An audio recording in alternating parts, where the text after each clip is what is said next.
आपका यहाँ 4 देशों के बारे में जानकारी दी गई है। इस जानकारी के आधार पर आप इनमें से प्रत्येक देश के बारे में आपको वर्गीकृत करना है कि वो लोकतांत्रिक है, अलोकतांत्रिक है और निश्चित नहीं, कि उसमें जो है हम क्लियर नहीं है कि वो लोकतांत्रिक है या अलोकतांत्रिक है। तो पहला देश है जो लोग देश के आधिकारिक धर्म को स्वीकार नहीं करते हैं, उन्हें वोट देने का अधिकार नहीं है। तो यहाँ पर जो है कि देश का जो धर्म है उसे अपनाएं तभी जो है वोट का अधिकार देंगे। तो ये क्या हो गया, यह जो है अलोकतांत्रिक है। तो ये तो जो है अलोकतांत्रिक हो गया, क्योंकि देश का धर्म अपना है। उसके बाद आपको पता है कि वोटिंग जो राइट है वो एक एज, जैसे इंडिया में जो है 18 के बाद जो भी 18 प्लस हैं उनको सभी को वोटिंग का अधिकार है, चाहे वो गरीब हो, चाहे अमीर हो, चाहे महिलाएं, चाहे पुरुष हैं, उन सभी को वोटिंग राइट है। तो किसी धर्म से इसका कोई लेना देना नहीं है। तो ये एक अलोकतांत्रिक देश है। सेकंड है, पिछले 20 वर्षों से एक ही पार्टी चुनाव जीत रही है। अगर कोई एक ही पार्टी चुनाव जीत रही है तो ये जो है लोकतांत्रिक है, अलोकतांत्रिक है, या फिर इसे निश्चित नहीं किया जा सकता। तो इसमें जो है ये जरूरी नहीं है कि एक ही पार्टी जीत रही हो तो वो अलोकतांत्रिक देश ही हो, कि वहां पर जो है डिक्टेटरशिप हो। ऐसा भी हो सकता है कि जो लोग हैं वो उसी को ही वोट दे रहे हो।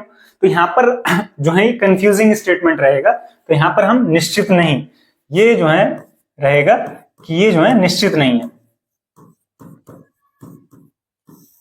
तो ये जो है निश्चित नहीं है कि ये जो है लोकतांत्रिक है या अलोकतांत्रिक है। क्यों?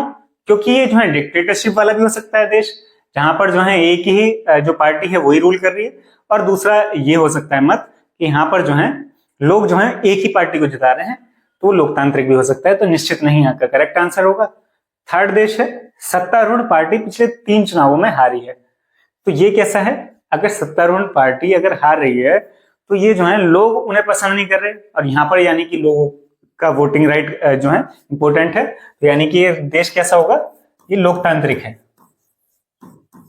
क्योंकि अगर सत्तारूढ़ पार्टी भी हार रही है तो यानी कि वो लोगों के वोटिंग राइट बिल्कुल उन्हें मिला हुआ है, और वो जो है उस सत्तारूढ़ पार्टी को पसंद नहीं कर रहे। तो यानी कि ये दो देश जो है लोकतांत्रिक है। देश जो है डी जो दिया हुआ है, यहाँ कोई स्वतंत्र चुनाव आयोग नहीं है। अगर कहीं स्वतंत्र चुनाव आयोग नहीं होगा तो वो जो देश है वो लोकतांत्रिक नहीं होगा, क्योंकि चुनाव आयोग जो है स्वतंत्र रूप से चुनाव कराता है। अगर स्वतंत्र चुनाव आयोग ही नहीं होगा तो चुनाव जो है उसमें निष्पक्ष हो, ऐसा जरूरी नहीं है। इसलिए ये जो है देश अलोकतांत्रिक है। यहाँ पर जो है ये देश कैसा होगा, अलोकतांत्रिक। तो पहला क्वेश्चन आपको क्लियर हो गया होगा। इसके आंसर जो है आपको नेक्स्ट स्लाइड पे भी मिल जाएंगे। जो एक ही पार्टी अगर जीत रही है तो ये निश्चित नहीं। फर्स्ट जो है अलोकतांत्रिक हो गया देश, अगर किसी धर्म को स्वीकार नहीं करते लोग तो उन्हें वोटिंग राइट नहीं दिया जा रहा।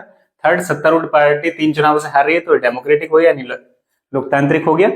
और फोर्थ, कोई स्वतंत्र चुनाव आयोग नहीं है तो अलोकतांत्रिक है। तो आपकी लोकतंत्र की समझ जो है कुछ बड़ी होगी।